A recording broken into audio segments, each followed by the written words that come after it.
O cheiro de poeira e medo tem a mesma fragrância do metal frio. Naquela noite, o ar da minha cozinha era feito disso. O cabo do facão de cortar palma, liso e pesado na minha mão trêmula, parecia uma extensão do osso do meu braço, uma parte de mim que eu não sabia que existia. Do outro lado da mesa de madeira gasta, o rosto de Antônio Firmino era uma máscara de incredulidade e fúria contida. Os olhos dele, que por 40 anos foram poços de desprezo onde eu me afogava todos os dias, agora refletiam o brilho da lâmina que nos separava. Ele nunca tinha me visto assim. Na verdade, nem eu mesma tinha. Antes de eu lhe contar como cheguei até aqui, como uma mulher de quase 70 anos acabou com um facão na mão encarando o marido de uma vida inteira, eu queria lhe pedir uma coisa. Se você acredita que toda história merece ser contada, não importa quão silenciosa ela tenha sido por tanto tempo, se inscreva aqui no nosso canal. Cada inscrição é um jeito de dizer que vozes como a minha, guardadas por décadas, finalmente encontraram um lugar para ecoar. É rápido, e me ajuda a saber que você está aí, ouvindo. Agora, volte comigo para aquela cozinha, para o silêncio pesado que só é quebrado pelo zumbido da geladeira velha e pela minha respiração ofegante. Naquele momento, eu não era Leocádia. Eu não era Cádia. Eu era apenas a consequência de 14.600 dias de silêncio. E o silêncio, meu filho, quando se quebra, faz um barulho ensurdecedor. Eu tinha 68 anos. 68 anos de vida, dos quais 40 foram passados ao lado daquele homem. Minhas mãos, que deveriam estar calejadas apenas de costurar e cozinhar, estavam firmes ao redor da madeira do cabo do facão. A pele enrugada e manchada pelo sol do sertão não tremia. O tremor vinha de dentro.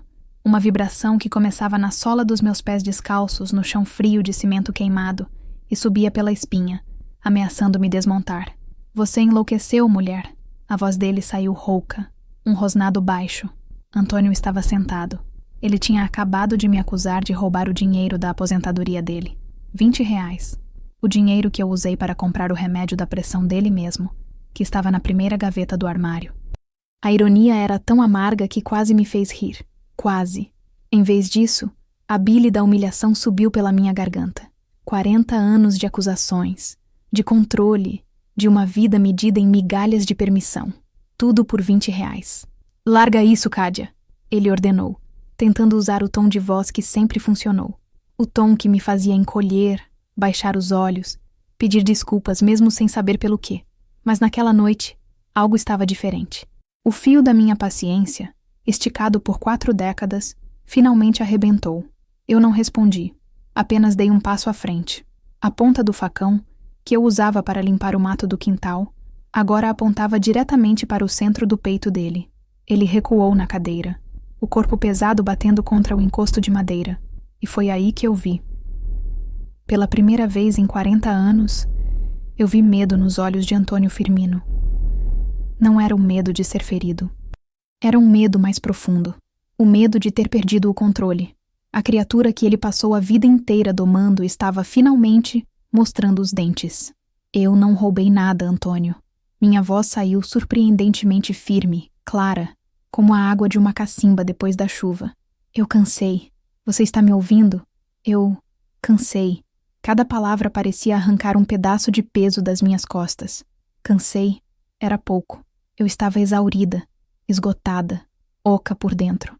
Viver com ele era como carregar uma pedra morro acima todos os dias, só para vê-la rolar para baixo durante a noite. E naquela noite, eu simplesmente larguei a pedra. Que ela rolasse, que se espatifasse, eu não ia mais carregá-la. O silêncio que se seguiu foi o mais longo da minha vida. O relógio na parede da cozinha fazia um tic-tac, que soava como marteladas. Podia ouvir o som dos grilos lá fora, a vida continuando alheia ao fim do mundo que acontecia dentro daquelas 4 paredes. Ele me encarou, a boca ligeiramente aberta, procurando em mim a mulher que ele conhecia, a Cádia que obedecia, que chorava em silêncio no quarto. Mas ela não estava mais lá. Naquela noite, no lugar dela, havia uma desconhecida com uma lâmina na mão e um deserto nos olhos. E essa desconhecida não tinha mais nada a perder. Para entender aquela noite, você precisa conhecer a moça que eu era muito antes de empunhar qualquer coisa mais afiada que uma agulha de costura. Meu nome de batismo é Leocádia Pires. Nasci e me criei em uma casinha de taipa com chão de terra batida, perto de um vilarejo que mal aparecia no mapa do Ceará, no final dos anos 40. Meu pai, seu Inácio, era vaqueiro, um homem de poucas palavras e mãos grossas de tanto laçar gado. Minha mãe, Dona Almerinda, era a força silenciosa da casa, uma mulher que fazia milagre com um punhado de feijão e farinha para alimentar a mim e meus 4 irmãos. Minha infância teve o cheiro da terra seca antes da chuva e o som da máquina de costura velha da minha mãe. Foi com ela que aprendi o ofício que me salvaria a vida tantas vezes sem que eu soubesse. Aos 12 anos, eu já remendava as roupas dos meus irmãos e fazia vestidos simples de chita para as filhas dos fazendeiros da região. Minhas mãos, ainda pequenas, aprenderam a ser ágeis e precisas. A costura era minha única vaidade e meu único refúgio. Enquanto eu estava ali, curvada sobre o tecido, o mundo barulhento e difícil lá fora desaparecia. Eu era uma moça quieta, de observar mais do que falar. Tinha cabelos muito pretos e compridos, que minha mãe trançava com fitas coloridas aos domingos, para a missa. Meus sonhos eram do tamanho do meu mundo. Eu não sonhava com cidades grandes ou com riquezas. Eu sonhava em ter uma casa com chão de cimento, um quintal com um pé de goiaba e um marido bom, trabalhador, que me respeitasse e me desse filhos para eu costurar roupinhas. Sonhava com uma vida simples, mas digna. Uma vida sem a preocupação constante de saber se a colheita ia vingar ou se a seca ia castigar demais. Na nossa comunidade, o destino de uma moça era selado cedo. A gente aprendia a cozinhar, a cuidar da casa e a obedecer. O casamento não era uma escolha de amor romântico, como nessas novelas que passam na televisão hoje em dia. Era um arranjo, um contrato social. A maior sorte que uma moça como eu, pobre e sem estudo, podia ter era casar com um homem de bem, um homem que tivesse um ofício, um pedaço de terra, um nome a zelar. Era a garantia de ter um teto e comida na mesa. O resto, afeto, companheirismo, felicidade, era luxo. E a gente não tinha sido criada para esperar por luxos. Eu tinha acabado de fazer 18 anos quando Antônio Firmino apareceu na minha vida. Ele não era do nosso vilarejo. Era da cidade vizinha, Quixadá, um comerciante que estava começando a prosperar. Tinha um armazém de secos e molhados. Um ponto bom, como diziam. Era mais velho que eu, já passava dos 30. Um homem de aparência séria, corpo forte e um bigode bem aparado que lhe dava um ar de autoridade. Ninguém sabia muito sobre o passado dele. Apenas que tinha vindo de outra região e se estabelecido ali com muito trabalho. Ele me viu pela primeira vez na quermesse de São João. Eu estava ajudando na barraca da pescaria, com um vestido de chita florido que eu mesma tinha feito. Nossos olhos se cruzaram por um instante. Eu senti meu rosto queimar e desviei o olhar, como uma moça direita devia fazer. Mas eu senti o peso do olhar dele sobre mim pelo resto da noite. Uma semana depois, ele apareceu na porta da minha casa, montado em seu cavalo, para pedir permissão ao meu pai para me cortejar. A chegada de Antônio Firmino na nossa casa foi um evento.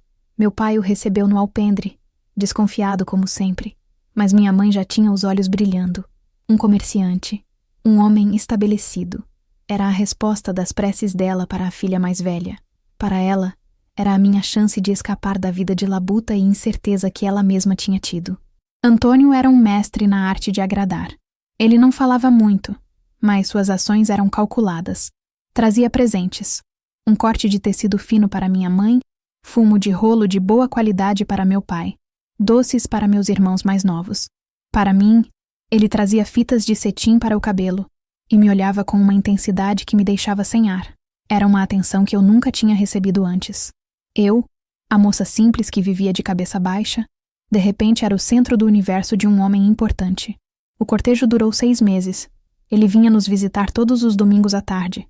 Sentávamos no alpendre, eu em uma cadeira, ele em outra, com minha mãe por perto, fingindo remendar uma peça de roupa, vigiando cada palavra, cada gesto.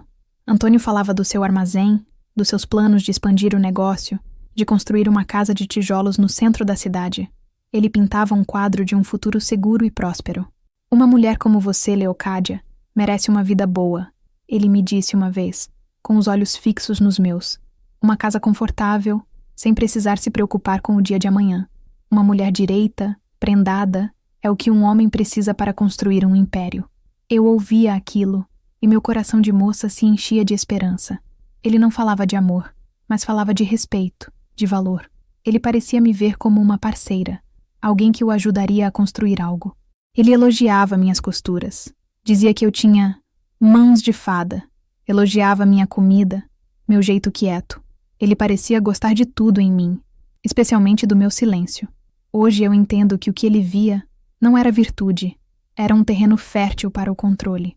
Mas na época, eu me sentia valorizada. Minha família estava encantada. Meus irmãos o viam como um herói. Meu pai, aos poucos, foi baixando a guarda. Minha mãe já me imaginava como a senhora Firmino, respeitada na cidade. As vizinhas cochichavam com inveja. Cádia tirou a sorte grande. E eu, no meio de tudo aquilo, comecei a acreditar. Comecei a confundir segurança com felicidade e atenção com afeto. O pedido de casamento foi formal, como mandava o costume. Ele conversou a sós com meu pai. Eu esperei na cozinha, torcendo o pano de prato nas mãos, o coração batendo descompassado. Quando meu pai me chamou e disse que tinha dado a minha mão a Antônio, eu senti um misto de alívio e pavor. Minha vida estava decidida. Eu seria a esposa de Antônio Firmino. Deixaria a casa dos meus pais, meu vilarejo, tudo que eu conhecia, para começar uma nova vida. Naquela noite, deitada na minha esteira, olhei para o teto de palha da minha casa pela última vez e rezei. Pedi a Deus que Antônio fosse um bom marido, que eu fosse uma boa esposa e que a vida que ele prometia fosse real. Eu não sabia, mas estava rezando para a raposa que estava prestes a me trancar no galinheiro. O casamento foi simples, mas para mim, parecia um conto de fadas. Antônio fez questão de arcar com todas as despesas. Comprou para mim o tecido mais bonito que eu já tinha tocado. Um cetim branco, brilhante como a luz da lua. Passei semanas debruçada sobre ele, costurando meu próprio vestido. Cada ponto era uma promessa, cada alinhavo, um sonho. Eu bordei pequenas flores na gola e nos punhos, um detalhe que era só meu. A cerimônia foi na pequena igreja do nosso vilarejo. O padre, um homem velhinho e de voz mansa, falou sobre a importância da submissão da mulher ao marido, sobre o dever de cuidar do lar e da família. Eu ouvia cada palavra e a tomava como um mandamento sagrado. Eu seria a melhor esposa que uma mulher poderia ser. Quando entrei na igreja, de braço dado com meu pai, vi Antônio no altar. Ele estava imponente em seu terno escuro. Seu rosto estava sério, quase solene. Quando nossos olhos se encontraram, ele abriu um sorriso pequeno, quase imperceptível. Naquele momento, todo o meu medo se dissipou. Eu estava fazendo a coisa certa. Eu estava segura. A festa foi no terreiro da nossa casa. Minha mãe e as vizinhas prepararam uma comida farta. Tinha sanfona, forró, e a alegria do meu povo era contagiante. Antônio foi cortês com todos. Conversou com meu pai, dançou uma música comigo, me segurando com uma firmeza que me passou uma sensação de proteção. Ele parecia orgulhoso de me apresentar como sua esposa. No final da tarde, quando o sol começou a se pôr, tingindo o céu do sertão de laranja e rosa, era hora de partir. Despedir-me da minha família foi a parte mais difícil. Minha mãe chorou, me abraçando forte. Seja uma boa mulher para ele, minha filha. Honre seu marido e sua casa. Ela sussurrou no meu ouvido. Meu pai apenas me deu um abraço apertado e um beijo na testa. Nos olhos dele, vi uma ponta de preocupação, uma sombra que eu não soube decifrar na época. Fomos para a nossa nova casa na carroça de Antônio. Era uma casa de tijolos, como ele havia prometido, no centro de Quixadá. Era muito maior e mais bonita que a casa onde eu cresci. Tinha móveis de madeira escura, um chão de lajota vermelha e até um banheiro dentro de casa. Parecia um palácio para mim. A noite de núpcias foi estranha. Eu era virgem, criada para acreditar que o ato em si era apenas uma obrigação, um dever da esposa. Eu estava assustada, envergonhada. Antônio pareceu perceber. Ele foi gentil. Não houve brutalidade, não houve pressa. Ele me conduziu com uma delicadeza que me surpreendeu. Foi rápido, um pouco doloroso, e depois ele virou para o lado e dormiu. Eu fiquei acordada por horas, olhando para o teto, tentando entender a enormidade do que tinha acontecido. Eu não era mais Leocádia Pires, a filha do vaqueiro. Eu era a senhora Firmino. Eu tinha uma casa, um marido. Minha vida de verdade tinha começado. Adormeci com um sentimento de alívio, acreditando que a promessa de uma vida boa estava se cumprindo. Mal sabia eu que aquela gentileza tinha sido apenas o último ato da peça que ele encenou para me capturar. O inferno começaria com o nascer do sol. Acordei cedo no dia seguinte, antes mesmo que os primeiros raios de sol penetrassem pelas frestas da janela. O lado de Antônio na cama estava vazio. Um pequeno pânico me tomou. Eu tinha falhado já no meu primeiro dia como esposa? Levantei-me às pressas, vesti um vestido simples e corri para a cozinha. Eu queria preparar o melhor café da manhã que ele já tinha tomado. Queria mostrar que eu era uma dona de casa competente, digna dele. A cozinha era moderna para a época. Tinha um fogão a gás, algo que eu nunca tinha usado. Lutei um pouco para acendê-lo, mas consegui. Passei o café, fritei ovos, cortei fatias de queijo coalho e as assei na chapa. Arrumei a mesa com o cuidado de quem prepara um altar. Coloquei a toalha de chita que eu mesma tinha bordado e trouxe no meu enxoval. Quando ouvi os passos dele se aproximando, meu coração acelerou de expectativa. Antônio entrou na cozinha. Ele não usava mais o terno do casamento, mas uma calça de trabalho e uma camisa aberta no peito. Seu rosto não tinha o sorriso da véspera. Estava fechado, sombrio. Ele não me deu bom dia. Apenas se sentou à mesa e olhou para o que eu tinha preparado com um olhar crítico. "O que é isso?" ele perguntou, apontando para o bule. "É café, Antônio.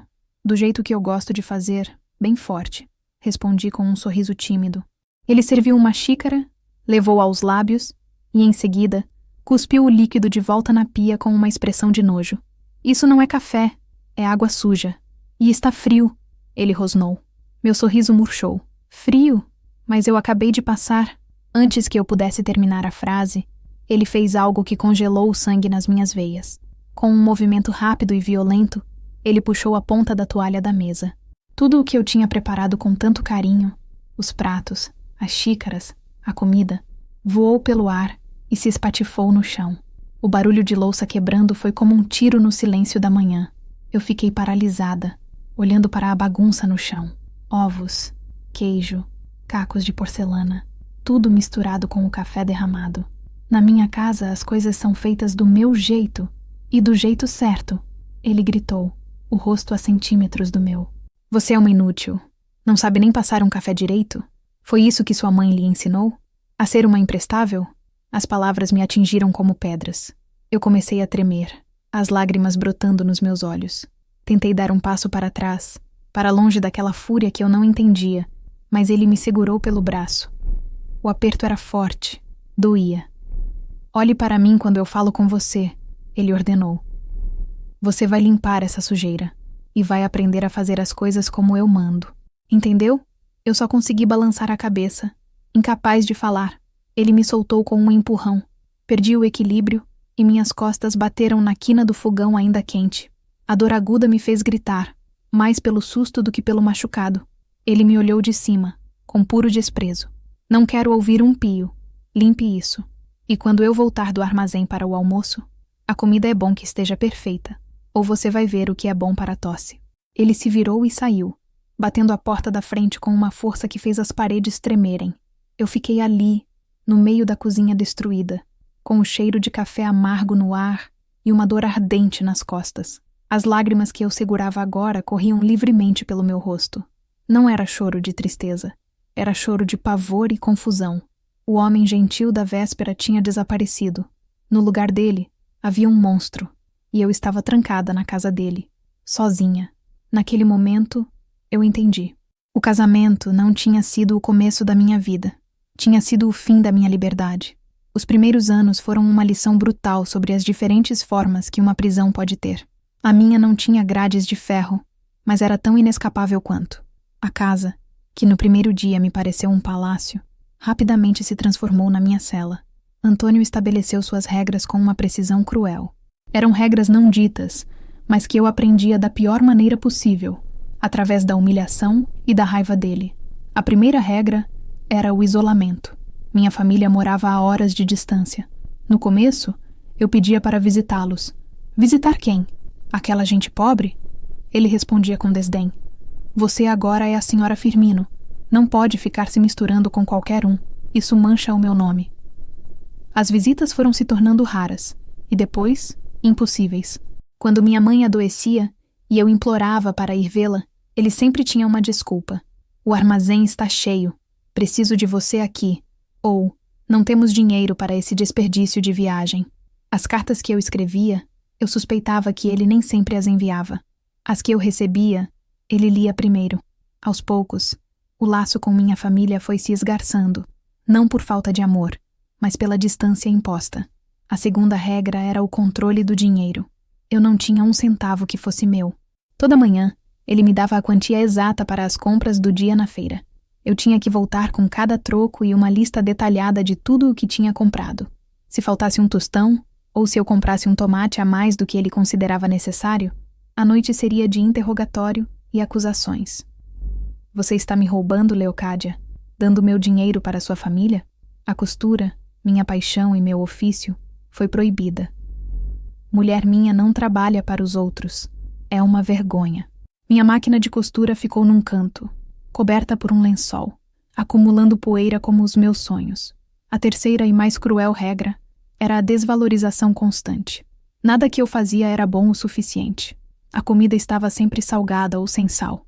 A casa, por mais que eu limpasse, nunca estava limpa como a casa da mãe dele, uma santa que ele mencionava a todo momento. Minhas opiniões não existiam. Se eu ousasse expressar um pensamento, ele me cortava com um "Cale a boca, mulher. Você não entende nada de nada." Ele me chamava de burra, ignorante, matuta. Ele repetia tanto que eu era inútil que, com o tempo, eu comecei a acreditar. Minha voz foi sumindo. Minhas palavras foram se encolhendo dentro de mim. Eu aprendi a andar na ponta dos pés, a falar em sussurros, a me tornar quase invisível para não provocar a fúria dele. A vida social era uma farsa. Aos domingos, íamos à missa. Ele me segurava pelo braço, sorrindo para os vizinhos, o retrato do marido zeloso. As pessoas na cidade o viam como um homem sério, trabalhador. Um exemplo. Cádia tem sorte. Eu ouvia as mulheres cochicharem. Um marido desses que lhe dá tudo. E eu sorria um sorriso que não alcançava os olhos, o rosto uma máscara de tranquilidade, enquanto por dentro eu gritava. Tudo o quê? Eu queria perguntar. Uma casa onde não posso respirar? Comida que desce com gosto de fel? Mas eu me calava. Quem acreditaria em mim? Eu era a esposa ingrata, a louca. Ele tinha construído a imagem dele com muito cuidado. A minha, ele destruía a cada dia, a portas fechadas. Passaram-se 2 anos, depois 3, e os filhos não vieram. No começo, eu rezei por eles. Um filho, eu pensava, talvez amolecesse o coração de Antônio. Uma criança traria alegria para aquela casa silenciosa e triste. Seria alguém para quem eu poderia costurar, cantar cantigas de ninar. Seria um pedaço de mim, uma prova de que eu existia para além de ser a esposa de Antônio Firmino. Mas o tempo passava, e meu ventre continuava vazio. A cada mês, a minha esperança se transformava em desespero, e depois, em vergonha. Naquela época, uma mulher que não dava filhos ao marido era vista como uma árvore que não dá frutos, incompleta, defeituosa. Antônio não demorou a usar isso contra mim. A ausência de um herdeiro para o seu império de secos e molhados se tornou minha maior falha, o crime supremo pelo qual eu era julgada todos os dias. Até para ser mulher você não serve, ele dizia, a voz pingando veneno. Uma mulher seca. Eu devia ter escolhido melhor. As noites se tornaram um tormento ainda maior. O dever conjugal, que já era um ato frio e mecânico, passou a ser uma humilhação. Era um lembrete constante da minha inutilidade. Depois, ele se afastava de mim com nojo, como se eu fosse contaminada. Eu me consultei com benzedeiras, tomei chás e garrafadas que as mulheres mais velhas me indicavam em segredo. Fiz promessas, rezei novenas. Eu queria um filho mais do que tudo, não apenas para aplacar a fúria de Antônio, mas para ter um propósito, um amor que fosse meu, incondicional. A crueldade dele atingiu o auge quando minha irmã mais nova, a Lúcia, teve seu primeiro bebê. A notícia chegou por uma carta que uma vizinha me entregou escondido. Eu chorei de alegria por ela, mas também de uma tristeza profunda por mim. Antônio encontrou a carta. Naquela noite, ele chegou em casa bêbado, o que sempre o tornava pior. Ele balançava a carta na minha frente. Sua irmã, a caçula, já é mais mulher que você. Já deu um filho para o marido dela. E você? O que você me deu, Leocádia? Nada. Só despesa e aborrecimento.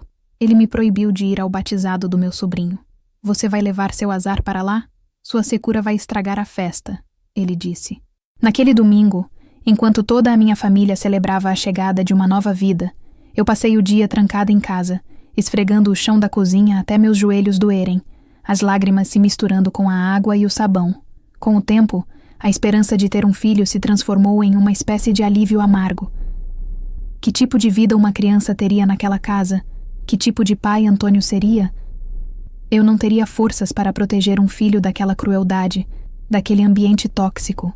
A minha falha em ser mãe, a maior arma dele contra mim, acabou se tornando, sem que ele soubesse, a única proteção que eu poderia oferecer a um ser que nunca existiu.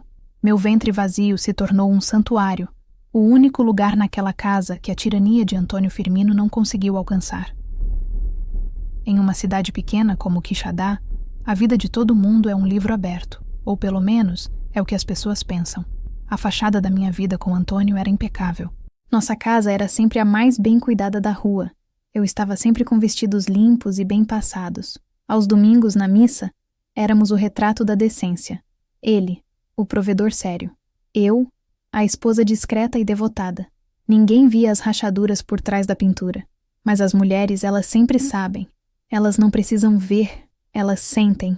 As vizinhas, as comadres que eu encontrava na feira ou na porta da igreja, me olhavam com uma mistura de pena e resignação.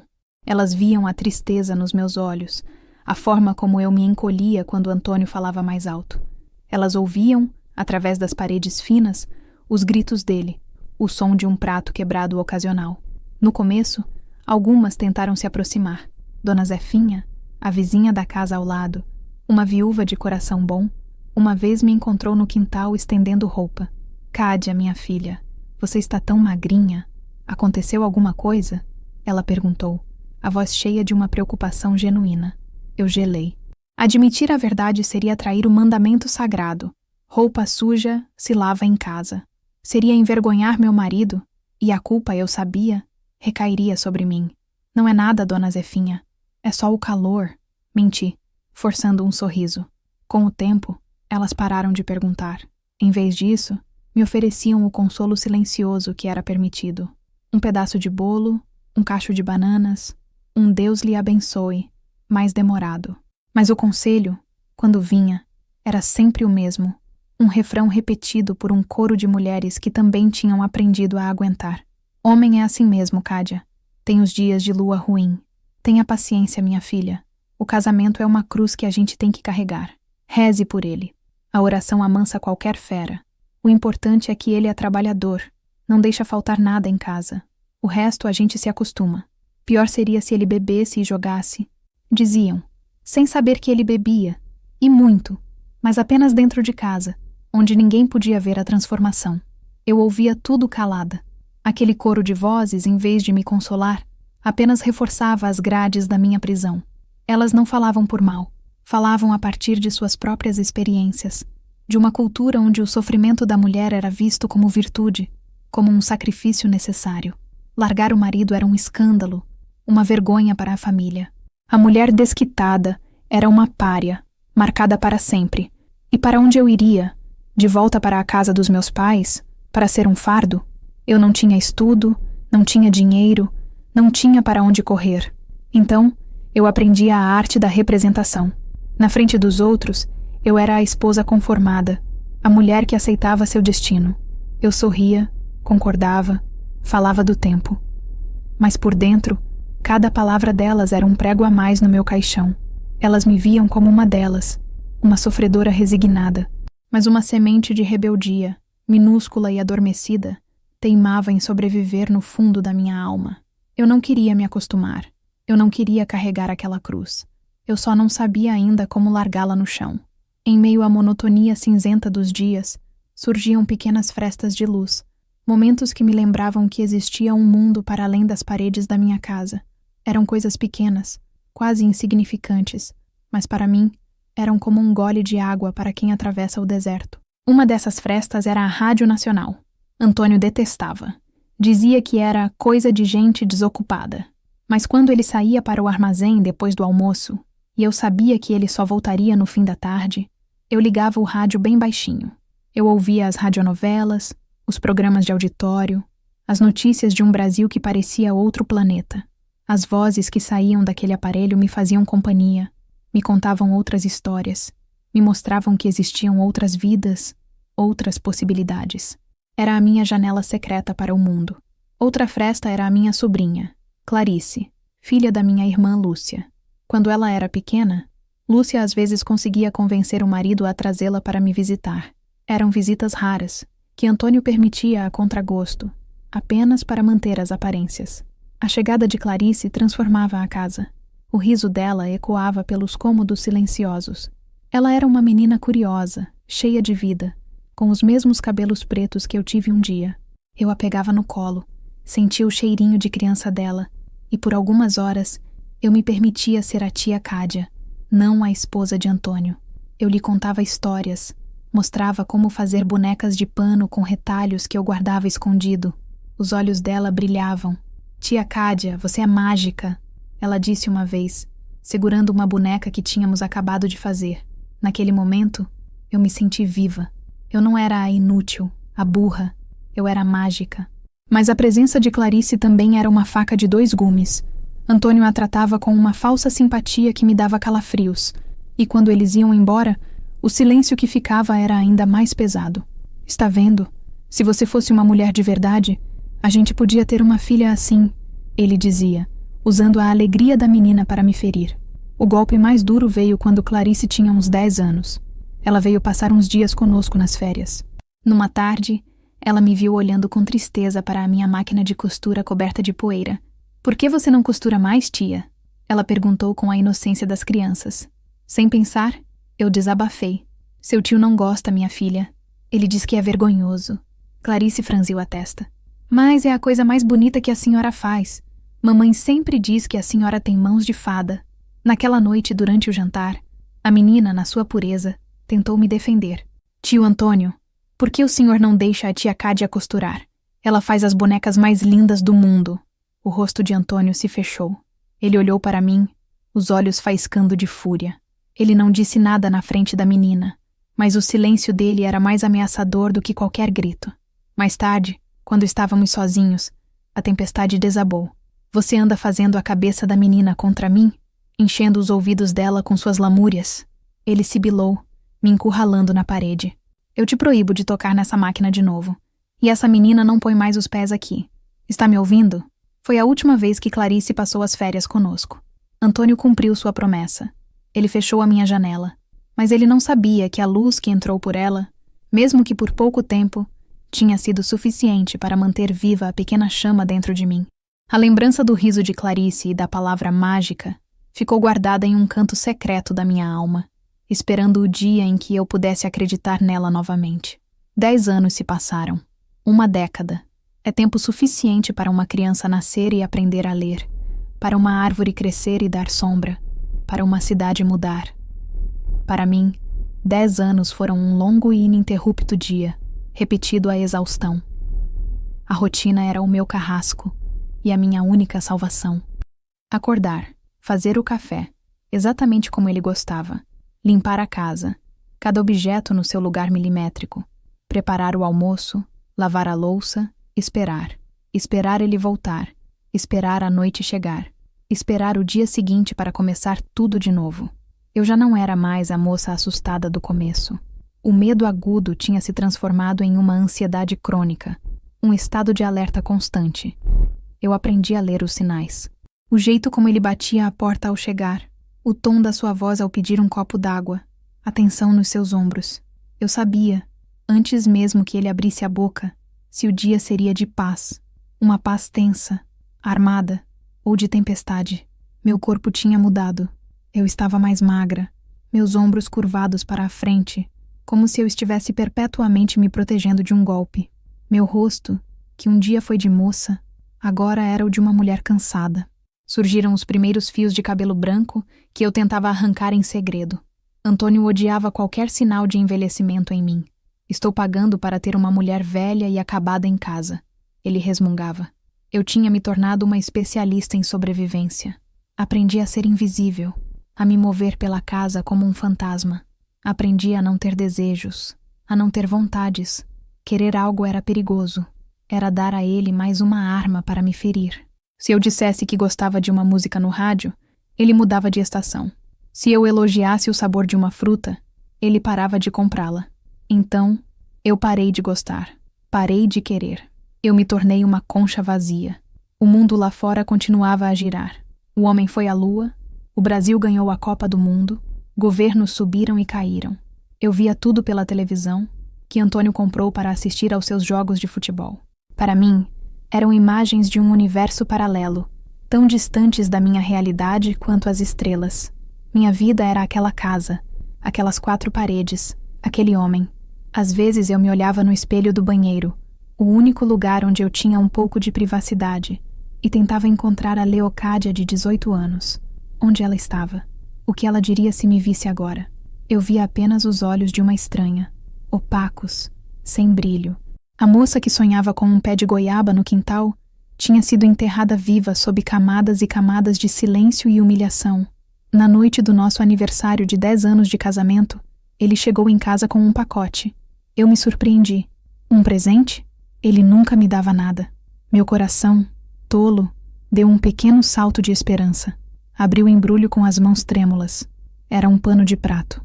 Branco, simples. Para você se lembrar da sua obrigação nesta casa, ele disse, sem um pingo de ironia ou afeto. Naquela noite eu não chorei. Eu me deitei na cama ao lado dele, de costas, e fiquei olhando para a escuridão. O presente não tinha sido cruel. Tinha sido honesto. Ele me via como parte da mobília, uma ferramenta para servir. E o pior de tudo não era isso. O pior era que, depois de 10 anos, eu estava começando a me ver da mesma forma. Se Antônio sóbrio já era um tirano, Antônio bêbado era a encarnação do próprio diabo. A bebida não era uma constante no começo, mas com o passar dos anos, tornou-se um refúgio para ele e um inferno para mim. Ele nunca bebia no armazém ou com os amigos. A reputação dele na rua era sagrada. Ele era o homem de bem, o comerciante respeitável. A cachaça era para dentro de casa, para o seu reino particular, onde ele era o rei absoluto, e eu, a única súdita. As noites de bebedeira começavam sempre da mesma forma. Ele chegava em casa com uma garrafa escondida num saco de papel. O cheiro de álcool impregnava o ar antes mesmo que ele a abrisse.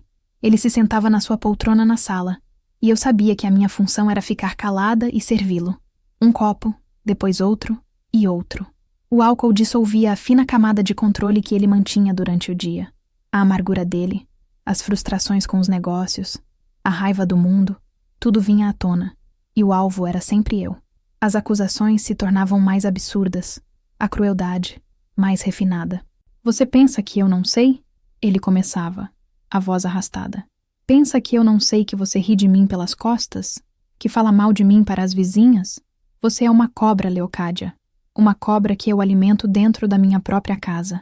Eu negava, no começo. Tentava me defender. Isso não é verdade, Antônio. Mas aprendi que qualquer palavra minha só colocava mais lenha na fogueira. O melhor a fazer era encolher, desaparecer, esperar a tempestade passar. As piores noites eram quando ele me trancava no quarto. Ele ficava na sala, bebendo e falando sozinho. Ou melhor, falando comigo através da porta. Eram horas de tortura psicológica. Ele listava todos os meus defeitos, desde a minha incapacidade de lhe dar um filho até a forma como eu respirava. Ele me culpava por tudo de ruim que acontecia na vida dele. Se eu não tivesse casado com uma inútil como você, hoje eu seria um homem rico, respeitado em todo o estado. Ele gritava. Você foi o meu maior erro. Eu ficava sentada no chão do quarto escuro, abraçada aos meus joelhos, tapando os ouvidos para não escutar. Mas as palavras dele atravessavam a madeira, entravam na minha cabeça e fincavam raízes. Eram sementes de dúvida, de autoaversão. Será que ele tinha razão? Será que eu era mesmo a culpada de tudo? Uma noite, ele me trancou no quartinho dos fundos, um cômodo pequeno, quente e sem janelas, onde guardávamos as ferramentas velhas. Fiquei lá por horas, no escuro completo, ouvindo o som dos ratos no forro e a voz dele vindo da casa. Um monólogo de ódio. O pânico começou a tomar conta de mim. O ar parecia rarefeito. Eu batia na porta. Implorava para ele me deixar sair. A única resposta era a risada dele, Uma risada cruel que ecoava no meu desespero. Ele só me soltou na manhã seguinte. Quando abriu a porta, a luz do sol feriu meus olhos. Eu estava exausta, desidratada, coberta de suor e poeira. Ele me olhou com desprezo. Aprendeu a lição? Foi tudo o que disse. Eu não sei que lição ele achava que estava me ensinando, mas eu aprendi uma. Aprendi que não havia fundo para a crueldade humana. E aprendi que o homem com quem eu tinha me casado não era um homem com problemas. Ele era o problema. E o demônio que ele soltava com a bebida não era uma transformação. Era apenas a verdadeira face dele, sem a máscara da sobriedade. Parte 12. A despedida silenciosa. Minha mãe adoeceu de repente. Uma fraqueza que começou nas pernas e logo tomou conta do corpo todo. Minha irmã Lúcia me mandou um recado urgente por um vizinho que vinha para a cidade. Mamãe não está bem. Ela chama por você. Meu mundo desabou. A ideia de perder minha mãe, a minha única referência de força e carinho, era insuportável. Eu precisava ir. Precisava vê-la. Segurar a mão dela uma última vez. Esperei Antônio chegar do armazém, o coração na boca. Reuni toda a coragem que me restava e lhe dei a notícia, tentando manter a voz firme. Antônio, recebi um recado. Minha mãe está muito doente. Eu preciso ir vê-la. Ele me ouviu sem mudar a expressão. Continuou a comer sua sopa, fazendo barulho com a colher no prato. O silêncio dele era pior que um grito. E quem vai cuidar da casa? De mim? Ele perguntou finalmente, sem me olhar. É só por alguns dias? Eu supliquei. Eu deixo tudo arrumado. A comida pronta na geladeira. É minha mãe, Antônio. Sua mãe? Ele riu. Uma risada sem humor. Aquela velha não serviu nem para te ensinar a ser uma esposa decente. E agora você quer largar suas obrigações para ir cuidar dela? De jeito nenhum. O seu lugar é aqui. O chão se abriu sob os meus pés. Por favor, eu sussurrei, as lágrimas já escorrendo. Eu te imploro. Já disse que não. Ele bateu a mão na mesa, fazendo os pratos tremerem. Acabou o assunto. E não quero mais ouvir essa choradeira. Naquela noite, eu não dormi. Fiquei sentada na beira da cama, olhando para a escuridão, uma dor no peito tão grande que parecia que meu coração ia se partir. Eu estava a poucas horas de distância da minha mãe moribunda, mas era como se um oceano nos separasse. Ele me mantinha acorrentada ali, não por necessidade, mas por pura maldade. Era uma demonstração de poder. Ele estava me mostrando mais uma vez que a minha vida, meus sentimentos, minha família, nada disso importava. Eu era propriedade dele. 3 dias depois, o mesmo vizinho voltou. Dessa vez, ele não precisou dizer nada. O olhar de pena dele me disse tudo. Minha mãe tinha partido, e eu não estava lá. O luto que se seguiu foi o mais solitário da minha vida. Eu não podia chorar na frente de Antônio, pois ele zombaria da minha dor. Eu chorava no chuveiro, com o barulho da água abafando meus soluços. Eu chorava no quintal, de noite, olhando para as estrelas e conversando com a minha mãe em silêncio. Antônio agiu como se nada tivesse acontecido. Não me ofereceu uma palavra de consolo. Para ele, a morte da minha mãe foi apenas a solução de um problema. O fim das minhas chantagens para visitar a família. A perda da minha mãe, somada à crueldade de Antônio em me impedir de me despedir, causou uma mudança profunda em mim. A tristeza era imensa, mas debaixo dela, algo mais duro começou a se formar. Era ressentimento, um ressentimento frio e pesado. O amor de filha que ele me negou o direito de exercer se transformou em um ódio silencioso, uma brasa que ficaria acesa sob as cinzas da minha submissão por muitos e muitos anos. Eu o perdoei por muitas coisas ao longo do tempo, para poder sobreviver, mas por aquilo, pela mão da minha mãe que eu não pude segurar, por isso eu nunca o perdoaria. 20 anos, 2 décadas, 7.300 dias. Quando me dei conta, metade da minha vida tinha sido vivida ao lado de Antônio. Eu tinha chegado naquela casa com 18 anos. Agora estava com 38. A moça cheia de sonhos tinha desaparecido por completo. No lugar dela, havia uma mulher que não se reconhecia no espelho. A essa altura, a premissa da minha existência estava dolorosamente clara. Eu era uma prisioneira cumprindo uma sentença perpétua. O crime? Ter nascido mulher numa época e num lugar que me ensinaram que meu único valor era servir a um homem. O casamento não tinha sido uma união, mas uma anulação. Eu fui apagada, dia após dia, palavra por palavra, gesto por gesto. A rotina já não era mais uma imposição, era parte de mim. Meus movimentos na cozinha eram automáticos. Minha capacidade de antecipar o humor de Antônio era um instinto de sobrevivência apurado. O silêncio era a minha língua materna. Eu vivia em um deserto emocional, onde nada florescia. Não havia alegria, não havia esperança, não havia sequer uma tristeza aguda. Havia apenas um vazio, um estado de dormência. Eu me sentia como a mobília da casa, útil, presente, mas sem vida própria. Eu via a vida passar pela janela, via os filhos das vizinhas crescerem, se casarem, via a cidade mudar, novas lojas abrirem, carros diferentes passarem na rua, e eu continuava ali, no mesmo lugar, presa no tempo. Antônio também tinha envelhecido. O cabelo preto estava salpicado de fios brancos.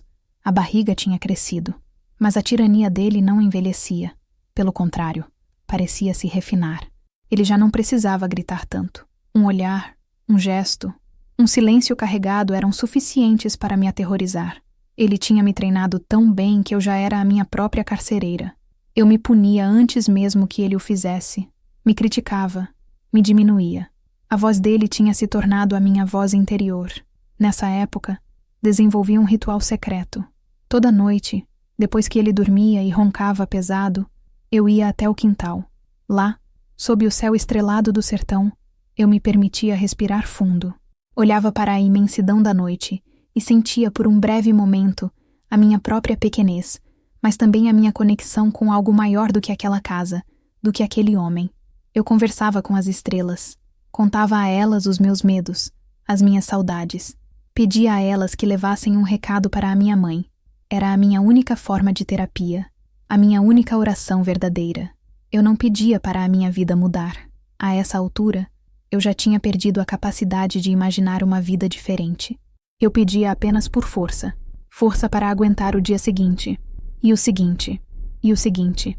Um dia, encontrei um passarinho com a asa quebrada no quintal.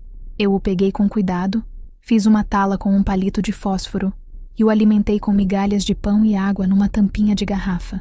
Escondi a caixinha com ele no fundo do armário de ferramentas. Cuidar daquela criaturinha indefesa despertou em mim um sentimento que eu pensei que estivesse morto: a ternura.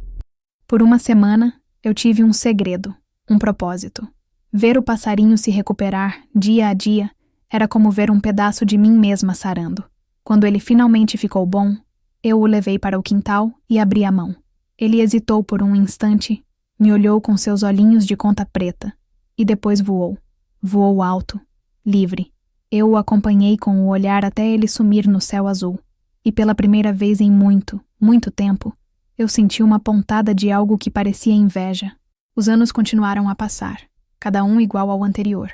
30 anos de casada, 40, 50. Eu já era uma senhora.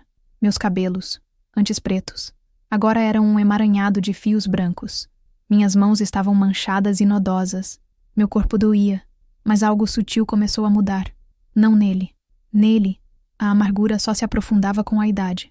A mudança foi em mim. Foi uma mudança lenta, quase imperceptível, como uma semente que brota numa rachadura do cimento. A semente foi plantada pela minha sobrinha, Clarice. Já adulta, casada e morando em Quixeramobim, ela nunca deixou de tentar manter contato. Ela me ligava de um telefone público de vez em quando. Eram conversas rápidas, furtivas, que eu só podia ter quando Antônio não estava em casa. Tia Cádia, a senhora está bem? Ela sempre perguntava, a voz cheia de uma preocupação que ela não podia expressar abertamente. Estou bem, minha filha. E você? E as crianças? Eu respondia, mantendo o tom neutro, com medo de que as paredes tivessem ouvidos. Mas nessas conversas, ela me contava sobre a vida dela, sobre o trabalho, sobre os cursos que fazia à noite, sobre as amigas com quem se reunia. Ela me falava de um mundo onde as mulheres dirigiam, tinham suas próprias contas no banco, escolhiam suas próprias vidas. Para mim, parecia ficção científica. Um dia, ela me disse algo que ficou martelando na minha cabeça. Tia, eu estava pensando... A senhora, com aquelas mãos de fada, podia fazer colchas de retalhos para vender. Estão na moda agora. As pessoas pagam bem por artesanato. A ideia era tão absurda que eu quase ri. Vender? Eu? Mas a semente estava plantada. Comecei a pegar os retalhos que Antônio mandava jogar fora e os escondia. De noite, quando ele dormia, à luz de um pequeno abajur, eu comecei a costurar à mão, em silêncio absoluto. Eu não estava fazendo para vender, estava fazendo para mim. Cada pedaço de pano era uma memória. O azul era do primeiro vestido de Clarice. O amarelo, da toalha de mesa que Antônio tinha jogado no chão no nosso primeiro dia. O vermelho, de uma blusa que minha mãe me deu. Eu juntava os cacos da minha vida e os transformava em algo bonito, em algo com um padrão, com um sentido. Aquelas colchas eram a minha história, contada na única linguagem que me restava. Eu escondia os trabalhos debaixo do colchão. Eram o meu tesouro, a prova de que a minha habilidade, a minha magia, como Clarice dizia, não tinha morrido. Era a primeira coisa que era só minha em 40 anos. A semente germinou. Eu não sabia ainda que árvore ela se tornaria, mas pela primeira vez eu sentia uma raiz crescendo dentro de mim. Uma raiz fina, frágil, mas uma raiz. Eu ainda era a esposa submissa durante o dia, mas à noite, em segredo, eu era a artista, a criadora. Eu era Leocádia. E Leocádia, mesmo que ninguém soubesse, estava lentamente começando a voltar à vida. O tempo, que para mim passava de forma circular, para Antônio passava em linha reta, e a linha estava em declínio. A velhice, que para muitos traz sabedoria ou brandura, para ele trouxe apenas mais amargura e a decadência do corpo. Ele passou dos 70 anos.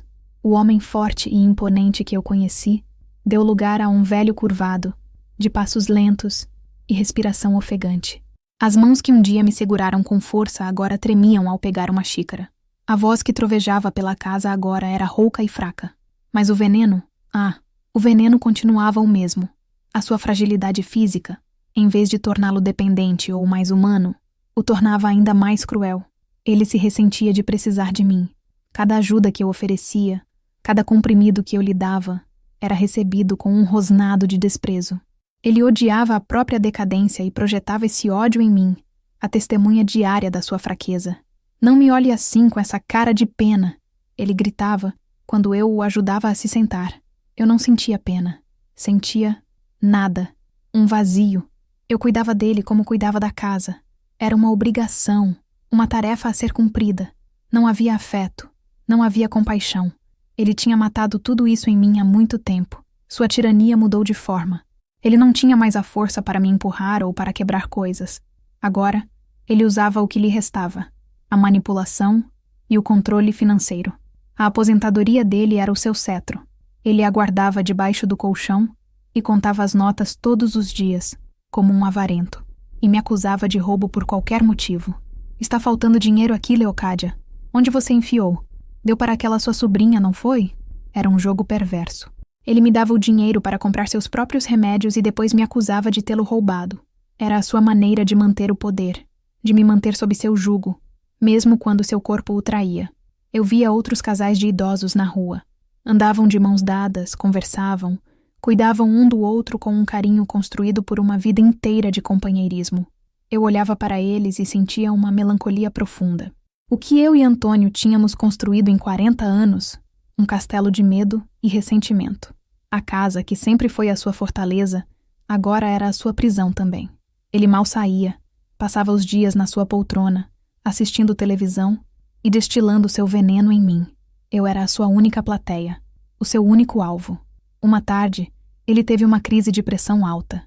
Ficou pálido, suando frio. Eu me assustei. Corri para pegar o remédio. Ele se recusou a tomar. Você quer me envenenar, não é?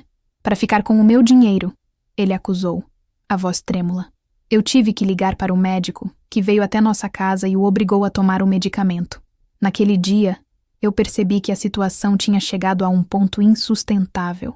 A paranoia dele estava se tornando perigosa. Cuidar dele não era mais apenas uma tarefa desagradável.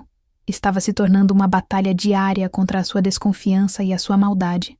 Eu olhava para aquele homem velho e doente na poltrona e não via o marido de 40 anos. Via apenas o meu carcereiro. E ele estava enferrujando. E pela primeira vez, uma pergunta perigosa começou a se formar na minha mente. E se a porta da cela se abrisse? Eu teria coragem de sair? A noite que mudou tudo começou como tantas outras.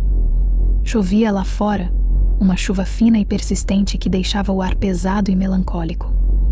Antônio estava de mau humor desde a hora em que acordou. A umidade atacava as dores nas juntas dele, E quando o corpo dele doía, a alma de todo mundo ao redor tinha que doer junto. Ele passou o dia resmungando, reclamando de tudo. Da comida, do barulho da chuva, do programa na televisão. Eu me movia pela casa em silêncio, como sempre, tentando ser o mais invisível possível. Mas naquele dia, a invisibilidade não era suficiente. Ele precisava de um alvo. A desculpa foi o dinheiro do remédio. Eu tinha ido à farmácia mais cedo e comprado uma nova caixa do seu medicamento para a pressão. Usei o dinheiro que ele mesmo tinha me dado, como sempre. Deixei a nota fiscal e o troco exatamente onde ele mandava, na mesinha ao lado da poltrona dele. No início da noite, ele me chamou na sala. Kádia, venha aqui. O tom de voz dele já me deu um calafrio. Fui, limpando as mãos no avental. Ele estava com a carteira na mão. Onde estão os R$20 que estavam aqui? Ele perguntou, a voz baixa e ameaçadora. Que R$20, Antônio? Eu não peguei. Não minta para mim. Ele elevou a voz. Tinha uma nota de 20 a mais aqui. Eu sei. Eu conto meu dinheiro todo dia. Você pegou. Para que foi? Para comprar suas porcarias? Para mandar para a sua irmã? Antônio, pelo amor de Deus, eu não peguei nada. O único dinheiro que eu usei hoje foi o que o senhor me deu para o seu remédio. A nota e o troco estão aí. Eu apontei para a mesinha. Não tente me fazer de idiota. Ele se levantou, o corpo tremendo de raiva. Você é uma ladra. A vida inteira vivendo às minhas custas e ainda me rouba. A acusação foi a gota d'água. Não era sobre o dinheiro. Nunca era. Era sobre a humilhação. Era sobre me reduzir a nada. A uma criminosa dentro da minha própria casa. 40 anos. 40 anos de serviço, de obediência, de silêncio. E no final, tudo o que eu era para ele era uma ladra. Algo dentro de mim se partiu. Não foi um estalo alto, mas um som surdo, como o de uma corda muito esticada que finalmente se rompe. O cansaço de uma vida inteira me inundou. Um cansaço que era físico, mental, espiritual. Um cansaço tão profundo que se transformou em algo que eu não reconhecia a princípio. Fúria. Eu não gritei. Eu não chorei. Eu apenas o encarei.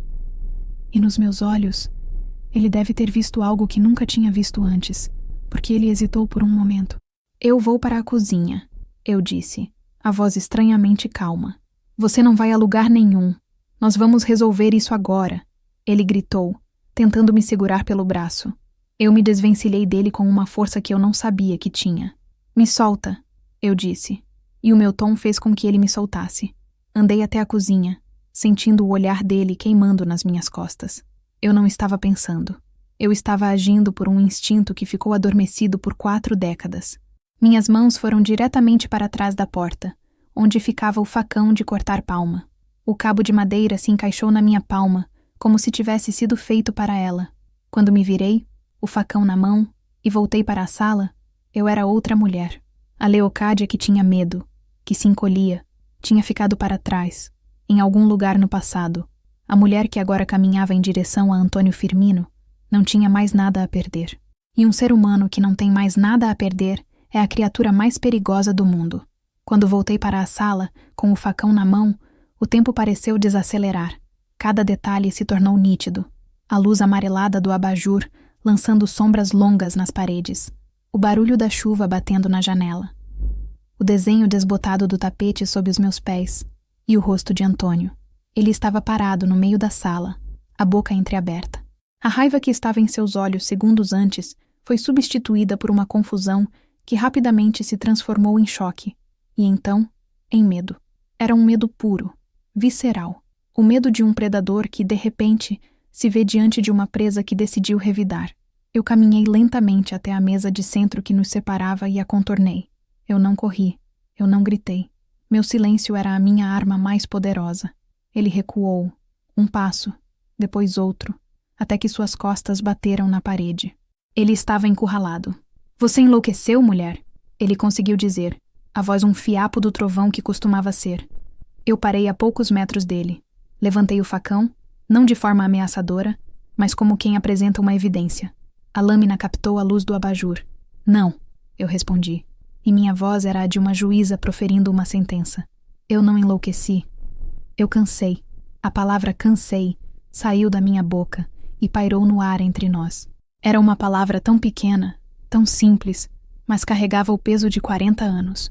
Cansei de ser chamada de inútil. Cansei de ser acusada. Cansei de andar na ponta dos pés. Cansei de ter medo. Cansei de não ser ninguém. Eu dediquei a minha vida inteira a esta casa. A você, continuei, cada palavra saindo com uma clareza cortante. Eu engoli seu desprezo, sua crueldade, seu egoísmo. Eu enterrei a minha mãe sem poder me despedir porque você não deixou. Eu não tive filhos e você me chamou de seca, de inútil, todos os dias.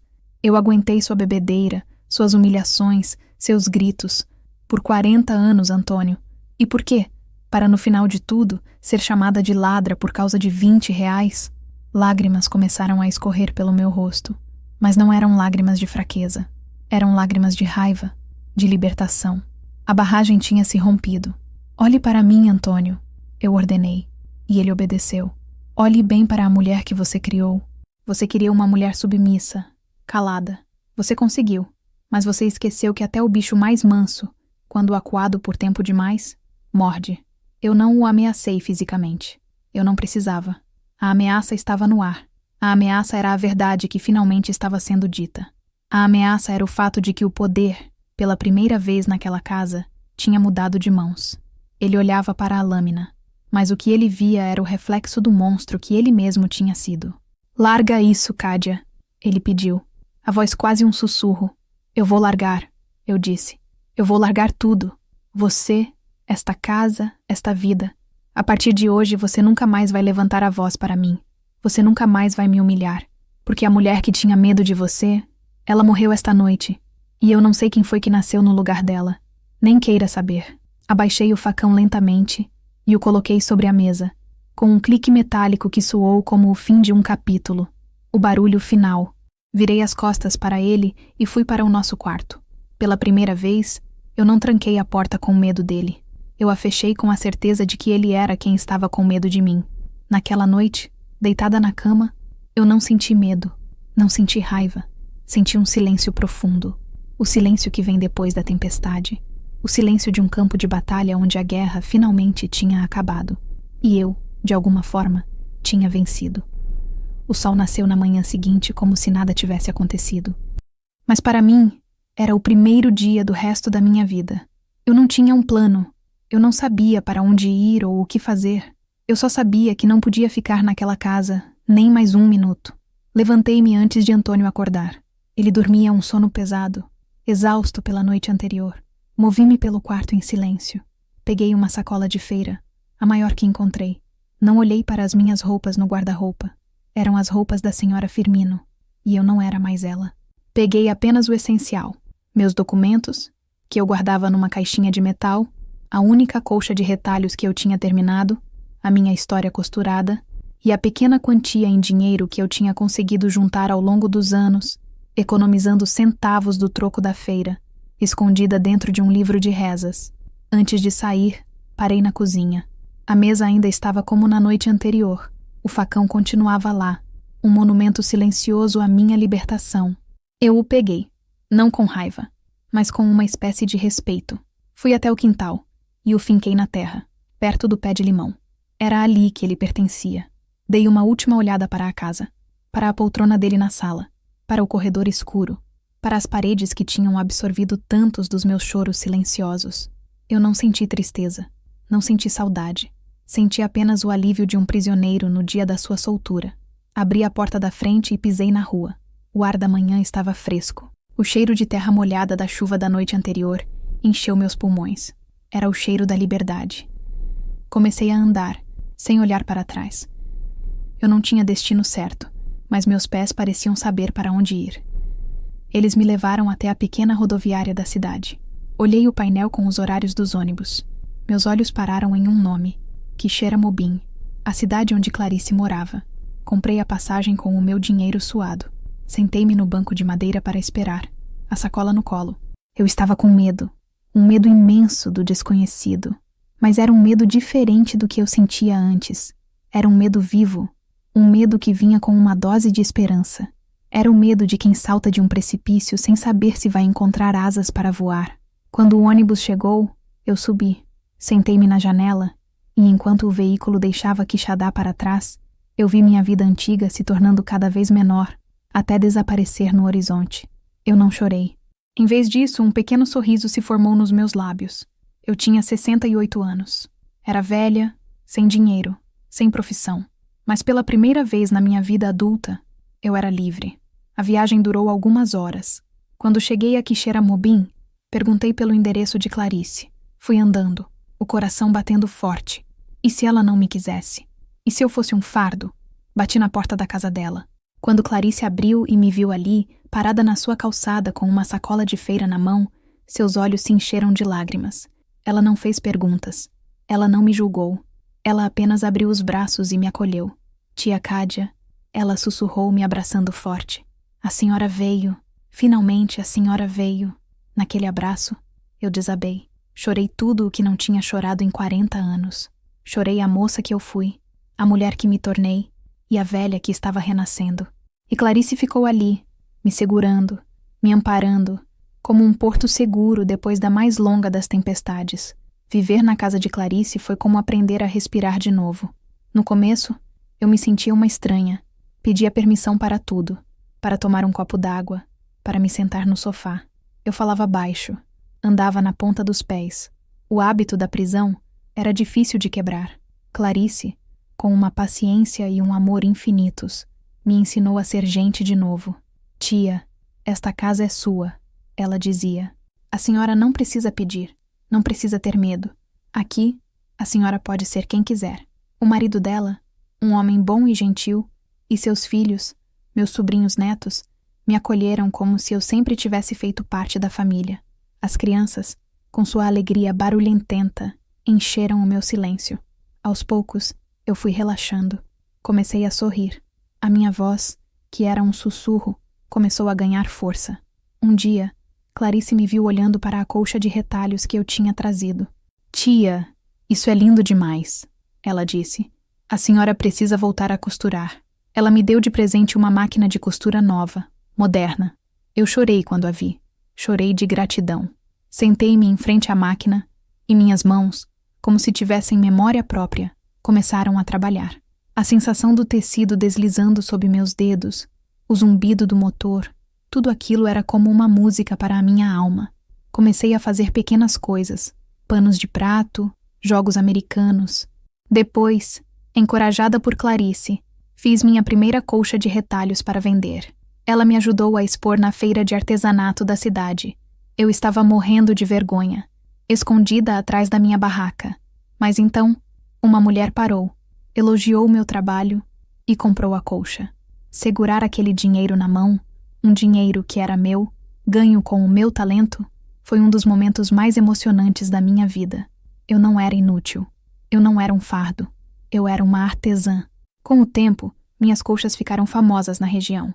As pessoas gostavam das cores, dos padrões, mas diziam que havia algo mais nelas. Elas contam uma história. Uma cliente me disse uma vez. E contavam mesmo.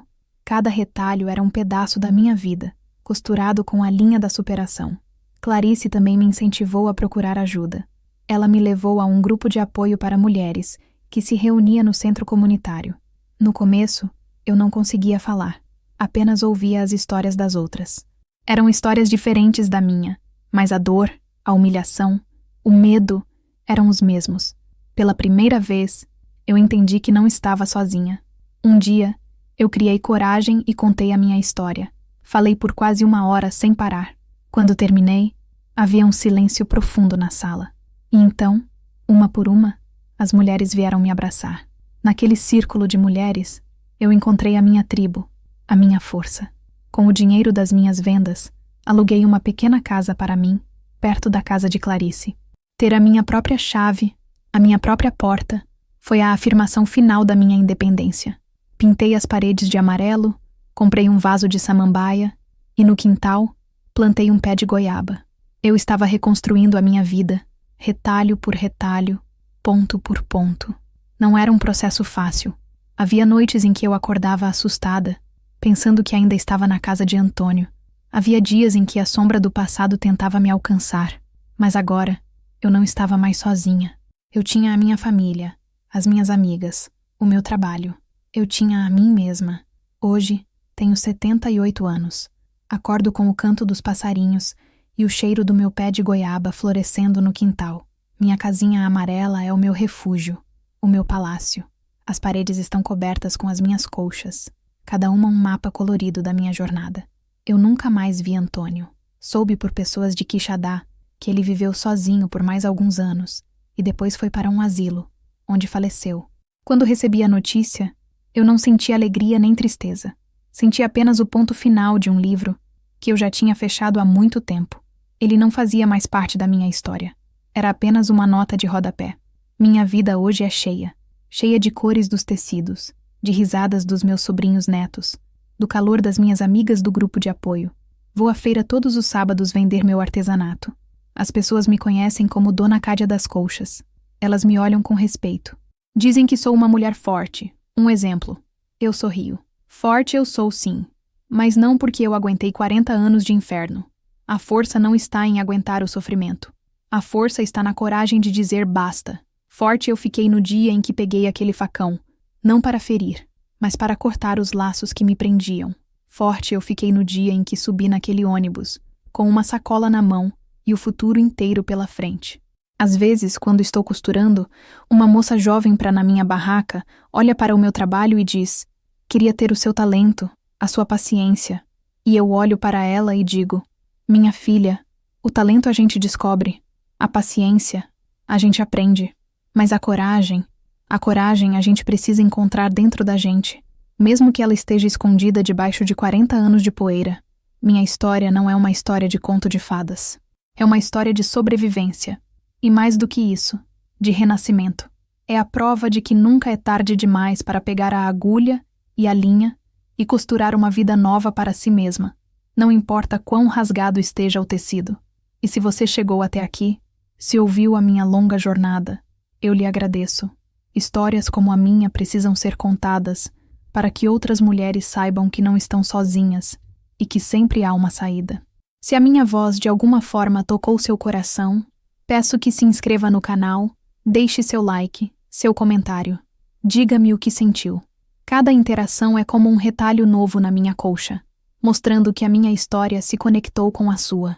E isso, para mim, é o maior presente de todos. Obrigada por me ouvir. Agora, se me dão licença, tenho uma nova colcha para começar.